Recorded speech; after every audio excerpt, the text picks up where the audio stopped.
Sir good morning sir. Good morning అండి. Already నిన్న AP assembly సమావేశాలు అయితే స్టార్ట్ అయినాయి. Second term. సో బడ్జెట్ కూడా ప్రవేశపెట్టారు. మీకు ఏమనిపిస్తుంది సార్? ఆల్రెడీ ఏంటంటే లాస్ట్ 5 years నుంచి డెస్ట్రాయ్ అయ్యి ఉండింది. అది మెల్లమెల్లగా దాన్ని ఇచ్చేస్తున్నారు. ప్రజెంట్ పెట్టిన బడ్జెట్ ఏంటంటే ఇట్స్ ఓకే, ఫైన్. అంత ఇదిగా ఉందని మనం చెప్పలేము. ఎందుకంటే ఫైనాన్షియల్ ఇదిగా కూడా బాగా ఇదిగా ఉంది. దానివల్ల ఏంటంటే ఇంకొక 1 year దాటితే కానీ కొంచెం క్లారిటీ రాదండి. ఇప్పుడు మెల్లమెల్లగా రెవెన్యూ తగ్గుంది.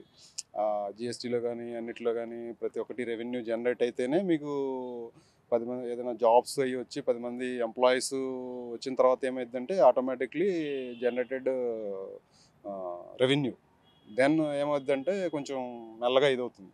ఇక్కడ పాలిటిక్స్ పక్కన పెడతాం.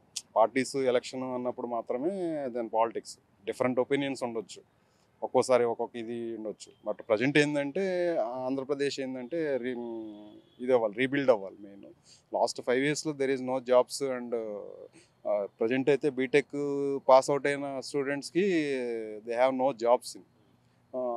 అందువల్ల ఏంటంటే అవన్నీ చేసుకురావడానికి నేను అనుకుంటున్నాను, ఐ హోప్ ఇంకా 2 years పట్టొచ్చు అని అనుకుంటున్నాను. మేబీ ప్రజెంట్ అయితే లా అండ్ ఆర్డర్ కానీ అన్నీ కానీ ఉన్న పవన్ కళ్యాణ్ కానీ వీళ్ళు కానీ ఎవ్రీ వన్ దే ఆర్ ఉంది. బట్ వాళ్ళు ఇంకా పవన్ కళ్యాణ్ కానీ వీళ్ళంతా ఇంకా అనుభవం రావాలి. ఇంకా లోకేష్కి కానీ పవన్ కళ్యాణ్కి కానీ ఇంకా అనుభవం వచ్చి వాళ్ళు ఇంకొద్దిగా మెచ్యూరిటీ ఇదైతే ఇప్పుడు ప్రజెంట్ ఏంటంటే చంద్రబాబు వాళ్ళని ఇచ్చేసి దే క్యారీ.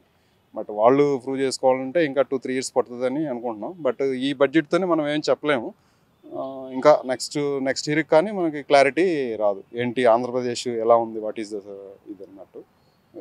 అలాగే ప్రతిపక్షం లేని అసెంబ్లీ అయితే చూస్తున్నాం కదా సార్ మనం. ఎంతవరకు కరెక్ట్ అనిపిస్తుంది?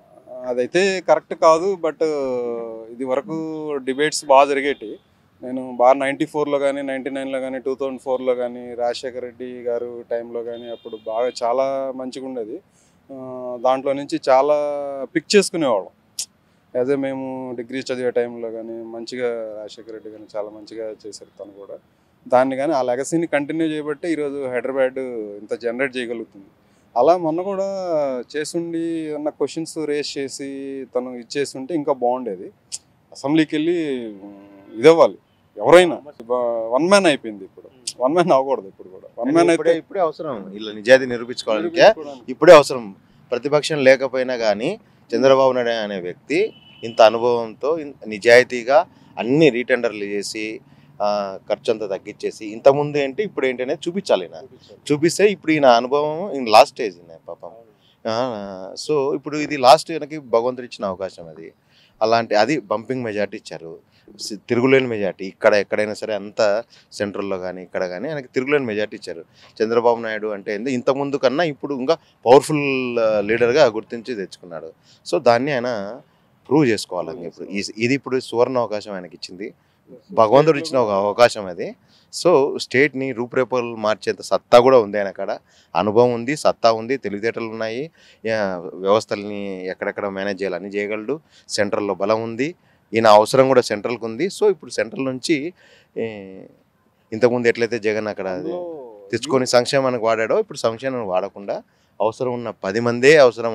ఇప్పుడు ఎవరికి ఏమి తిండిలాగా ఎవరు చావట్లేదండి, ప్రతి ఒక్కడికి ఉన్నాయి. ఆడ లైన్లో ఏదైనా సంక్షేమ పథకాలు ఇచ్చే లైన్లో ఉండేవాడంతా డబ్బున్నోడు ఎకరాలు ఉన్నాడు. వాళ్ళనంతా గుర్తించి ఒకడికి 20 ఎకరాలు ఉంటుంది. తల్లికి 5 ఇట్లా డివైడ్ చేసుకొని 5 మందికి ఇంట్లో 5 మందికి 5 పథకాలు వస్తాయి, అన్ని పథకాలు వస్తున్నాయి. ఇలాంటివన్నీ తీసేసి నేను నెల్లూరు డిస్ట్రిక్ట్లో లిటరల్లీ చూస్తున్నాను. ఈవెన్ ఎంత ఇదంటే ఎకరాలు ఇప్పుడు సార్ చెప్పినట్టు ఎకరాలు ఉన్నాయి. బట్ ఫ్రీ స్కీమ్స్ ప్రతి ఒక్కరికి ఉన్నాయి. అలాంటి చేసుకుంటున్నారు. అలాగా అవన్నీ ఏంటంటే కరెక్ట్ చూసి ఇప్పుడు ఎవరైతే ఈ జాబ్ లేకుండా చాలా మంది 8,000కి 10,000కి బీటెక్ చదివి జాబ్ చేస్తున్నారు ఆంధ్రప్రదేశ్లో. లిటరల్లీ నేను విజయవాడలో చూశాను. మా పిల్లలు హాస్టల్లో ఉంటే గ్రాడ్యుయేషన్ పీజీలు చేసి వాళ్ళైతే 10,000కి జాబ్ చేస్తున్నారు. అలాంటి వాళ్ళందరికీ మంచి ఏదైనా 4 కంపెనీస్ అలాంటివి తీసుకొచ్చి ఎవరైతే ఈ మిస్యూజ్ చేస్తున్నారు ఈ ఫ్రీ ఆఫ్ స్కీమ్స్ వీళ్ళందరినీ గుర్తించి తీసేసి సార్ చెప్పినట్టు తీసేస్తే ఫస్ట్ ఆఫ్ ఆల్ అది కూడా ఇవ్వాలి. ఎంత అవసరమో అంటే నిజంగా జనాలకు అవసరం ఉంది, కొంతమందికి లేని వాళ్ళకి గవర్నమెంట్ హెల్ప్ చేయాలి, వాళ్ళని సరైన కరెక్ట్గా గుర్తించాలి. ఇప్పుడు దీంట్లో ఈయనకున్న అనుభవాన్ని మొత్తం వాడి ఇప్పుడు ఈయనే చేయగలడు. ఇప్పుడు దీన్ని ఈయన ఓటు బ్యాంక్ అనే దాన్ని పక్కన పెట్టాలి ఫస్ట్. ఇప్పుడు ఓటు బ్యాంక్ అనేది పక్కన పెట్టి మొత్తం గుర్తించి స్టేట్ని డెవలప్ చేస్తే ఓటు బ్యాంక్ దాని అదే వస్తుంది. అది ఆల్రెడీ విధ్వంసాన్ని చూశారు 5 ఏళ్లలో. మళ్ళీ దాన్ని కంటిన్యూ చేయకూడదు. అది ఎందుకు చేశాడు విధ్వంసం? ఓటు బ్యాంక్ కోసం చేశాడు. మళ్ళీ ఇప్పుడు అదే చేయకూడదు. ఇంకా పథకాలన్నీ 1 by 1 పథకాలు వద్దండి, అదేగా చెప్పేది మేము. పథకాలు ఉండకూడదు. 10 మంది ఎవరైతే సూపర్ 6 చెప్పాడు పోయాడు అవన్నీ అయిపోయిందండి. ఎన్నో చెప్తుంటారు, ఎన్నో పోతుంటారు రాజకీయాల్లో.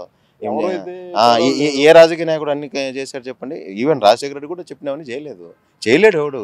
సరే దాన్ని అయిపోయింది.